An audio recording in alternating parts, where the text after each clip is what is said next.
આપણે બધું એવું માનતા હોય છે કે પુસ્તકો વાંચવાથી બધું જ આવડી જાય, એવું પણ નથી હોતું. અને સમાજના એક ઉભયજીવી પ્રાણી આપણને એવું કહે છે કે ભણવા વાળા તો કોઈ પણ જગ્યાએ ભણી લે. તો ઉભયજીવી પ્રાણીને મારો એક નાનો એવો સંદેશો છે.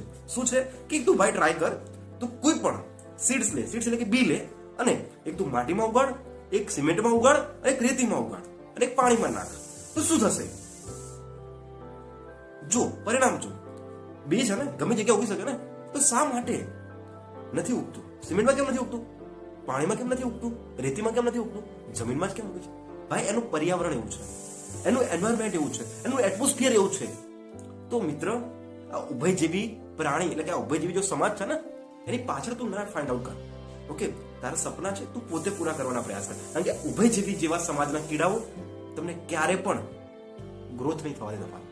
કેમ કે ઉભયજીવી પ્રાણીઓને સૌથી વધારે શું ગમતું હોય છે કે એમને ખોરાક મળી રહે.